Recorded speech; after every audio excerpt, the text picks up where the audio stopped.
안녕하세요. 저는 20대 후반 여자입니다. 어쩌다 보니 이곳에 사연을 신청하게 되었어요.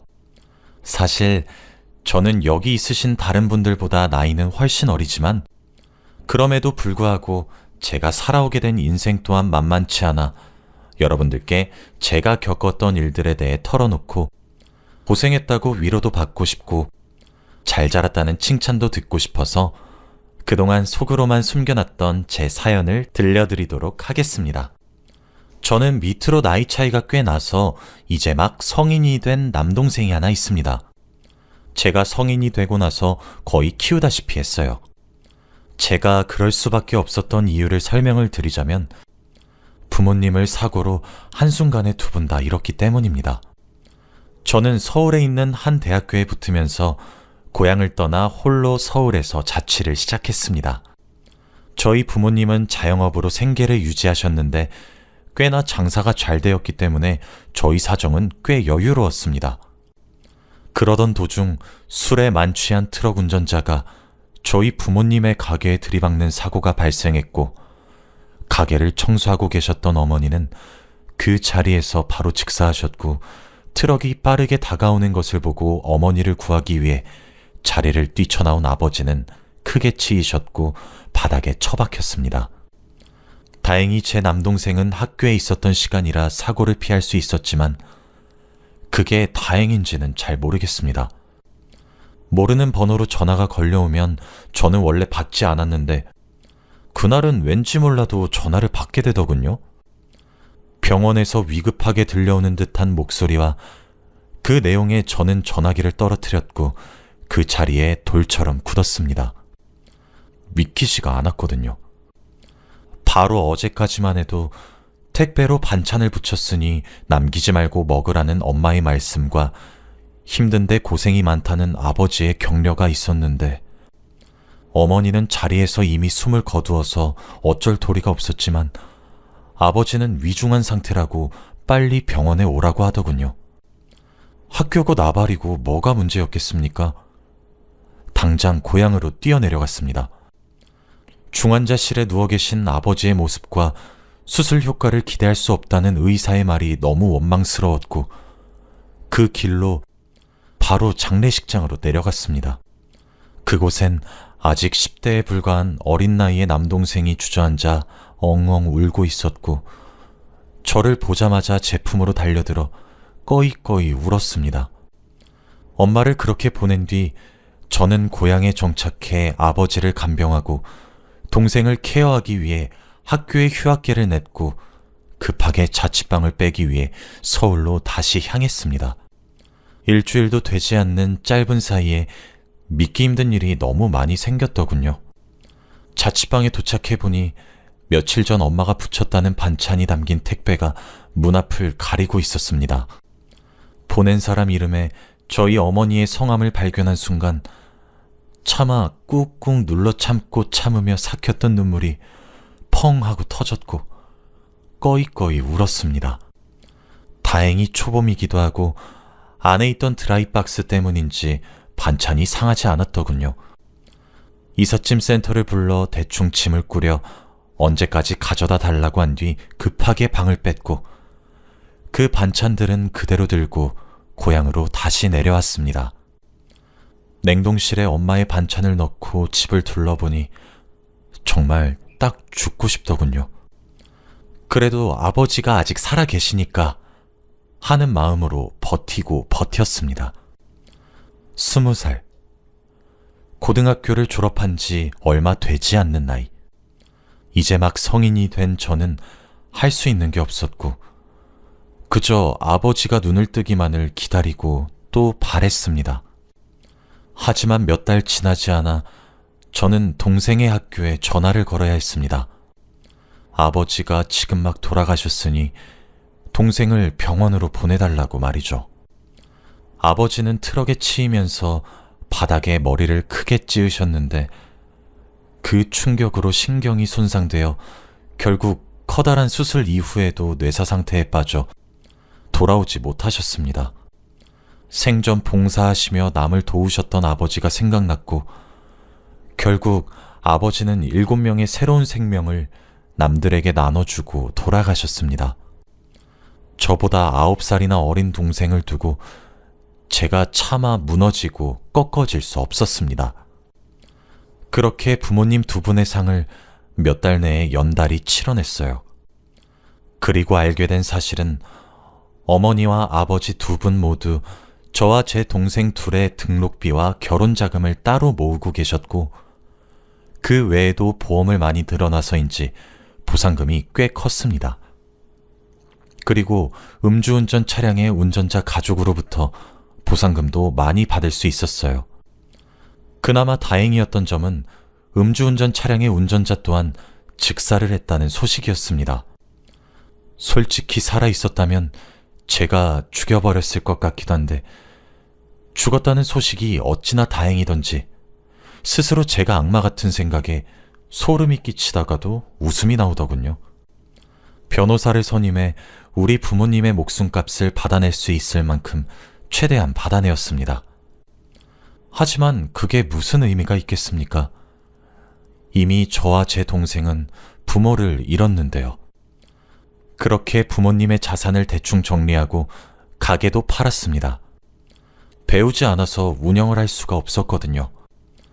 보상금과 합의금까지 합치니 굉장히 큰 돈이 모였어요. 그렇게 부모님이 사셨던 집으로 다시 돌아갔고, 그 이후론 술과 담배만 했던 것 같습니다. 지금 생각해보면 남동생도 많이 어렸었는데 그 어린 것이 제 눈치를 봤을 거란 생각을 하면 가슴 한켠이 짠해지네요. 몇 달을 그렇게 폐인처럼 살았을까? 남동생의 담임 선생님께서 저희 집에 찾아오셨더군요.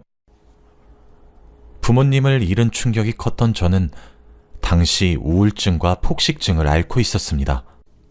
갑자기 찾아온 남동생의 담임 선생님도 짜증나고 화가 나서 현관문을 열어 표독스럽게 왜 오셨냐고 쏘아붙였어요. 그랬더니 이제 막 초임으로 부임한 선생님으로 보이는 분께서 말하더군요. 걱정이 되어서 실례를 무릅쓰고 이렇게 찾아뵙게 되었습니다. 불쾌하셨다면 죄송합니다. 라고요. 막상 화는 냈지만 바로 사과를 하는 선생님의 모습에도 뻘쭘해 잠시 기다리시라 말을 하고 거실에 널브러져 있던 것들은 다 방으로 처박아 버리고 들어오게 했습니다. 하지만 그럼에도 불구하고 누추한 꼴이었죠. 집 냉장고를 엄마의 손길이 닿은 채로 두고 싶어 아무것도 버리지 못하고 먹지 못해 냉장고도 엉망이라 집에 음식물 쓰레기 냄새도 진동을 했을 것이고, 여기저기 널브러진 술병들도 애써 무시할 수준이 아닐 만큼 많았을 테고, 집안 곳곳에 담배 냄새가 났을 테니까요. 여기저기 배달 음식을 시켜 먹은 흔적과 치우지 못해 벌레들이 있는 흔적들까지. 막상 집에 선생님을 들이고 나니 그제서야 부끄러움이 밀려오고, 동생의 담임 선생님께 잘 보여도 모자란 것을 폭식으로 인해 뚱뚱하고 음식 국물이 묻은 늘어난 티만 입고 인사를 드리는 게 참 창피했습니다. 전날 마신 술 때문에 속도 안 좋았죠. 그렇게 이야기를 나누게 되었습니다. 담임 선생님이 제게 한 이야기는 충격적이었습니다. 부모님이 돌아가시기 전 남들과 다른 활발함으로 반의 분위기를 주도하는 분위기 메이커였고, 친구들에게 둘러싸여 있었다는 제 동생이 지금 왕따를 당하고 있다고 하더군요. 매일 술과 담배 냄새에 찌든 옷을 입고 등교해서 처음엔 아이들이 슬슬 피하는 정도였다면 이제 잘 씻지도 않은 냄새도 나서 따돌림을 당하고 있다고요. 그러니 누나분께서 힘을 내시고 일어나셔야 된다고 진심으로 호소하시더라고요. 전화로 말씀을 드리기 위해 여러 차례 연락을 드렸으나 받질 않으셔서 이렇게 왔다고, 죄송하다고 사온 토마토 주스를 건네던데 그제서야 동생의 모습이 보이더군요. 동생은 자신 때문에 담임 선생님이 와서 누나가 화가 났다는 생각이 들어서인지 주눅이 든 채로 고개를 푹 숙이고 담임 선생님 뒤에 숨어 있더라고요. 떡진 머리와 꾀지지한 모습과 축 처진 어깨. 제 눈치를 슬금슬금 보는 동생을 보니 그제서야 정신이 차려졌습니다. 생전 처음 보는 동생의 담임 선생님을 붙잡고 처음으로 그렇게 토해내듯 눈물을 흘렸던 것 같아요. 동생도 따라 울었죠. 담임 선생님도 함께 울어줬고 절 위로해 준 것 같아요. 힘들지만 동생을 생각하셔야 되지 않겠냐고. 이제 이 아이에게는 누나가 전부라고요. 그리고 그날부터 저는 힘을 냈습니다. 그렇게 밖을 나가보니 계절이 2개나 바뀌어져 있더군요. 부모님을 잃은 지 반년이 지났더군요. 사실 저는 좀 더 부모님과의 추억에 빠져 살고 싶었습니다. 하지만 동생은 챙겨야 되겠더라고요. 그렇게 21살을 앞둔 어느 겨울날, 저는 집을 대청소했어요. 가슴 아픈 일이었지만 상한 반찬들은 다 버려야 했어요. 하지만 그건 못 버리겠더라고요. 냉동실에 제가 얼려둔 엄마 반찬 말이에요. 동생에게 계절에 맞는 옷을 꺼내주었고 함께 목욕을 했어요. 다음날 세스코 업체를 불러 집안의 벌레들도 퇴치했죠. 동생은 그제서야 웃더라고요. 자기 이제 안 버리는 거 맞냐고 물으면서요. 그제서야 제가 슬픔에 빠져 어린 동생을 학대했단 것을 알게 되었습니다. 환경이 깨끗해지니 저도 환기가 되더라고요. 다행히 저희 부모님은 남겨주신 재산과 막대한 합의금이 있어서 금전적으로 아끼면 동생의 결혼자금과 대학 학비는 무난할 것 같았죠. 그때 담임 선생님의 도움을 참 무지하게 많이 받았습니다. 21살의 어린 여자가 할 줄 아는 게 무엇이 있겠습니까? 살림도 엉망이고 요리도 엉망이고 뭐 그랬죠. 어렸던 저는 오빠처럼 물어봐도 괜찮으니 삶을 포기하지 말라는 담임 선생님의 인쇄칠에 정말로 오빠 오빠 거리며 이것저것 묻고 도와달라고 도움을 청했어요. 그리고 우울증과 폭식증을 고치기 위해 상담을 다니기도 했고 운동을 다니며 몸도 마음도 건강하게 돌리려고 많은 노력을 기울였습니다. 그렇게 지내니까 처음에 저는 모든 사람들이 저를 동정하고 있다고 생각하고 부정적으로만 받아들였는데 환경을 바꾸고 생각을 바꾸니 참 고마우신 분들이 많더군요. 동생의 친한 친구들의 어머님들도 저희 집에 들러 이것저것 도움을 주고 알려주기 시작하셨죠. 그렇게 도움을 받으며 지내길 반년. 하루는 담임 선생님께서 제게 복학을 권하더군요. 대학교는 계속 다녀야 되는 것은 아니냐고요. 하지만 제가 서울에 아이를 데리고 이사를 가버리면 아이의 정서적인 문제나 그런 것들이 많은 영향을 받을 것 같았고 그럴 바엔 재수를 하겠다 싶었어요. 제가 완벽하게 케어를 해주지 못하니 동생은 환경이라도 바꾸지 말자 싶었거든요. 그렇게 재수 반년 끝에 성공했고 고향에 위치한 국립대에 다니게 되었어요. 어쩔 수 없이 학과 생활에는 많은 열의를 쏟지 못했어요. 알바도 해야 했으니까요. 차마 목숨값으로 남겨주신 돈은 쉽게 사용하지 못하겠더라고요. 등록금, 학비 이런 것들은 괜찮았는데 생활비는 참 못 쓰겠어서 벌었거든요. 그렇게 저는 저희 집에서 과외를 하면서 지내게 되었어요. 저보다 어린 동생을 케어하면서 집안일을 하면서 할 수 있는 일은 과외뿐이더라고요. 그리고 생각보다 그건 꽤 잘 되었습니다. 그렇게 번 돈으로 동생도 가르쳤고 하고 싶다는 거 배우라고 학원도 보내주었어요. 제가 아이들의 성적을 쑥쑥 올려놓기 시작하자마자 생각보다 정기적인 수입을 벌 수 있게 되었고 동생도 함께 공부를 하게 되니 성적이 좋게 나올 수밖에 없었죠. 그렇게 대학생활 4년 내내 과외로 생활비를 충당했고 여전히 담임 선생님과 교류를 하고 있었어요. 대학을 졸업한 이후에도 과외를 하겠다는 학생 지원이 늘어났고 고민 끝에 조금의 목돈으로 집 근처에 사무실을 얻어 아이들을 가르치는 일을 중점적으로 하기 시작했습니다. 그렇게 점점 학생 수가 늘어나 혼자 감당이 되지 않아 경력직의 직원을 하나둘 뽑게 되었고, 어느새 지금의 저는 10명의 선생님을 거느린 학원의 원장님이 되었습니다. 처음엔 전 과목 전부를 가리지 않고 봐주었지만 수학과 영어만을 집중적으로 가르치는 것으로 바꾸자 학생들이 정말 많이 오기 시작했습니다. 거의 저희가 살았던 동네에 대다수의 학생들이 올 정도였죠. 그 사이 제 남동생은 커다란 굴곡 없이 자랐고 큰 반항 한 번 하지 않고 커주었어요. 그리고 올해 서울에 내노라 하는 대학교의 철석부터 저희 학원의 자랑거리도 되어주었습니다. 그 사이 저는 제게 도움을 많이 주었던 담임 선생님, 아니, 이제 남자친구라고 해야 될 것 같네요. 남자친구와 진지하게 만나는 사이가 되었습니다. 알고 보니 그때 담임 선생이 되고 처음 맡게 된 반이 제 남동생의 반이었다고 하더라고요. 처음엔 위로를 한 것도 진심이었지만 정말 오빠 오빠 하며 질문 세례를 쏟아내는 제가 귀엽기도 귀찮기도 했는데 어느 순간 제 걱정만 되었다고 하면서 제게 고백해왔고 저희는 내년에 결혼을 목표로 준비하고 있습니다. 알고 보니 저보다 7살이나 많은 사람이었더라고요. 저는 제가 가장 힘들었던, 어쩌면 삶의 의지도 놓았을지 모르는 그때 제게 거침없이 손을 내밀어준 사람이었기에 저 또한 오빠의 고백을 받아들이게 되었습니다. 결혼 전에 벌써 3번이나 눈물을 흘렸어요.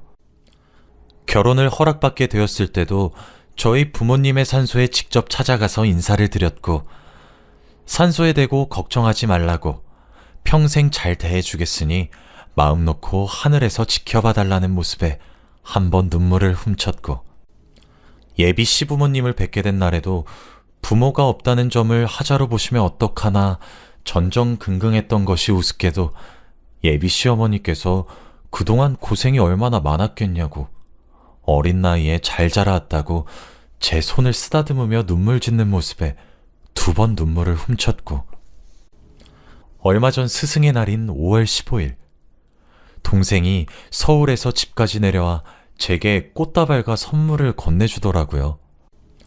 일주일 전에 내려와서 어버이날에도 키워줘서 고맙다고 케이크를 사줘놓고 없는 돈에 무슨 선물이냐며 의아해했더니 동생이 저더러 누나는 내 어버이면서 스승이기도 하잖아 하는 말에 3번 눈물을 훔쳤습니다. 아직도 제 눈에는 여전히 아이 같은 제 남동생도 이제 스스로 앞길을 찾아나가는 모습이 대견하고 그렇네요. 저는 내년 4월에 결혼이 예정되어 있어요. 다행히 예비 시부모님이 되실 분들도 그리고 제 남편이 될 분도 인성이 남다르게 좋으세요. 하긴 콩 심은 데 콩 나고 팥 심은 데 팥이 난다고 하는데 그런 부모님을 보고 자라 제 남자친구도 좋은 사람인 것이겠죠. 남자친구는 제가 남동생의 뒷바라지를 하고 싶다고 말을 채 꺼내기도 전에 먼저 말을 꺼내더라고요. 제 동생이 돌아올 집은 여기라고 말이에요.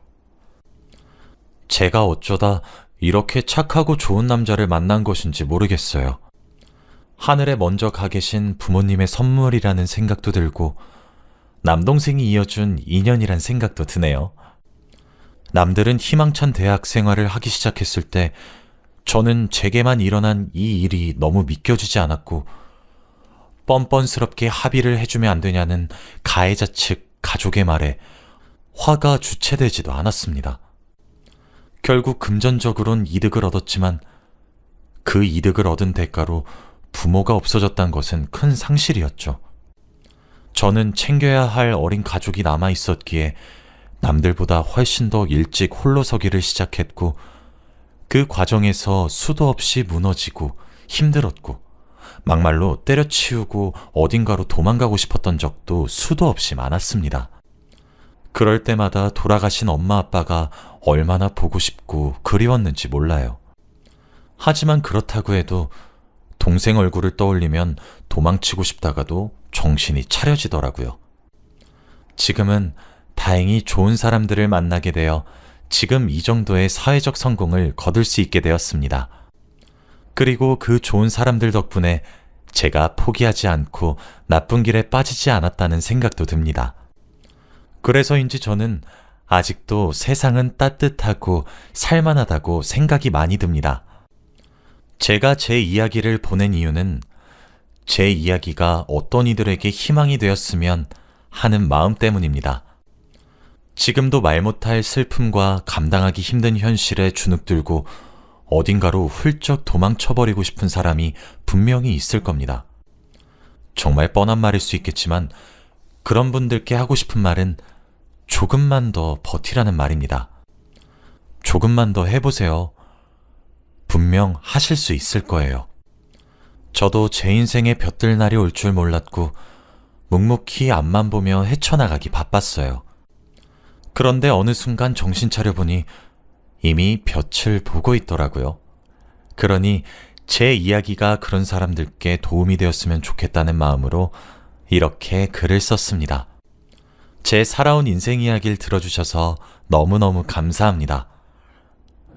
여러분들도 행복한 하루 되시길 바라며 이만 글을 줄이겠습니다. 감사합니다.